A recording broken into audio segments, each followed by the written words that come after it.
6월 4일 수요일입니다. 요한복음 5장 1등이 아니어도 행복한 세상이라는 주제로 말씀을 나누겠습니다. 먼저 기도로 시작하십시오. 성경을 1에서 3 읽기 바랍니다. 꾸준한 영성을 여는 당신의 생을 변화시킵니다. 첫 번째, 1등이 아니어도 행복한 세상. 2절입니다. 예루살렘에 있는 양문 곁에 히브리 말로 베데스다라는 못이 있는데 거기 행각 5이 있고 요한복음에 표적 7가지가 나오는데 모두 다 예수님의 신성을 드러내는 사건입니다. 베데스다 연못에서 38년 된 병자를 치유하신 기적은 7가지. 당시 사람들은 연못의 물이 움직일 때 천사가 내려와 물을 휘젓는다고 믿었고 그때 1등으로 들어가는 사람만 어떤 병에 걸렸든지 나올 수 있다고 여겼습니다. 연못에 모인 병자들은 실제로 치유를 경험했다기보다는 물의 움직임에 신비적 종교적 의미를 부여하고 치유에 대한 희망과 기대를 품었습니다. 유대인들은 이 현상을 천사의 활동과 연결시켰고 시간이 지나며 미신적 요소가 더해졌습니다. 그러한 미신을 믿고 있었던 38년 된 한 병자에게 예수님께서 다가오셨습니다. 6절입니다. 예수께서 그 누운 것을 보시고 병이 벌써 오래된 줄 아시고 이르시되 내가 낫고자 하느냐. 예수님은 그 환자가 질병으로라기보다는 도저히 1등으로 못에 들어갈 수 없기에 희망을 포기한 것을 보신 것 같습니다. 7절입니다. 병자가 대답하되 주여 물이 움직일 때에 나를 못에 넣어주는 사람이 없어 내가 가는 동안에 다른 사람이 먼저 내려가나이다. 우리는 1등하지 못하면 희망이 없는 세상을 살아갑니다. 세상은 자꾸 1등만 치켜 세웁니다. 1등의 가치관에서 자유롭지 못한 교회도 많습니다. 하지만 주님은 1등만 살아남는 세상의 가치관을 부셔버립니다. 꼴등이어도 소망을 가질 수 있는 세상을 우리에게 선물하시길 원하십니다. 8절입니다. 예수께서 이르시되 일어나 내 자리를 들고 걸어가라 하시니. 주님께 고침받은 병자는 얼마나 기뻤을까 상상해 봅니다. 그런데 하필 예수님께서 38년 된 병자를 치유하신 날이 안식일이었습니다. 10절입니다. 유대인들이 병 나은 사람에게 이르되 안식일인데 내가 자리를 들고 가는 것이 옳지 아니하니라. 요한복음에서 유대인은 거의 대부분 예수님께 적대적인 인물이나 집단을 지칭합니다. 이들은 예수님을 반대하고 그의 사역을 방해하며 심지어 죽이려는 자들로 등장합니다. 구체적으로는 바리새인, 사두개인, 서기관, 제사장 등 당시 유대 종교 지도자들과 기득권층이 포함됩니다. 이들은 율법을 철저히 지키는 것으로 자부했지만 하나님의 뜻보다 자신들의 전통과 권위를 더 중시했습니다. 유대인들의 전통 중 안식일에 물건을 옮기는 등 노동을 금지하고 있는 율법이 있었습니다. 유대인들은 예수께서 안식일에 이런 일을 행하셨다는 이유로 그를 박해하기 시작했습니다. 17절입니다. 예수께서 그들에게 이르시되 내 아버지께서 이제까지 일하시니 나도 일한다 하시매. 이 말씀은 하나님이 안식일에도 세상을 돌보시고 일하신다는 의미이며 예수님 자신이 하나님의 아들이자 하나님과 동등한 권위를 지녔음을 드러내는 선언입니다.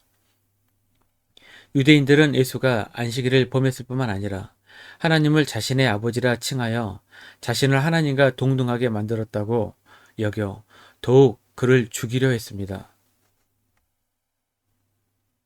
이 논쟁은 율법의 형식적 준수와 하나님의 본래 의도의 충돌을 보여줍니다. 유대인들은 율법의 조항에만 집착하여 하나님의 능력과 은혜를 보지 못했습니다. 반면 예수님은 안식일의 주인으로서 하나님의 구원 사역을 사랑으로 직접 실현하셨습니다. 두 번째, 아들의 고난. 19절입니다. 그러므로 예수께서 그들에게 이르시되 내가 진실로 진실로 너희에게 이르노니 아들이 아버지께서 하시는 일을 보지 않고는 아무것도 스스로 할 수 없나니 아버지께서 행하시는 그것을 아들도 그와 같이 행하느니라. 예수님께서는 자신이 독자적으로 아무것도 하지 않으며 오직 아버지께서 하시는 것을 보고 그대로 행한다고 선언하셨습니다. 예수님이 하나님의 아들이며 유대인들이 기다려온 메시아, 즉 그리스도이심을 의미합니다.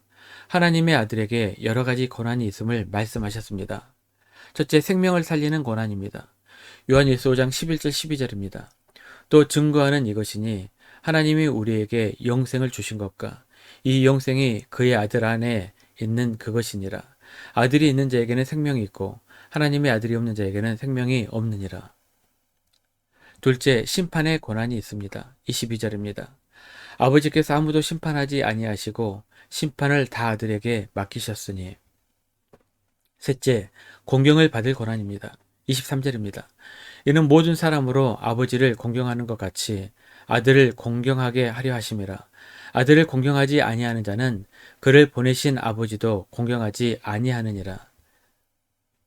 이러한 주님의 권세를 깨닫고 믿는 자에게는 심판을 받지 않고 영원한 생명을 얻게 됩니다.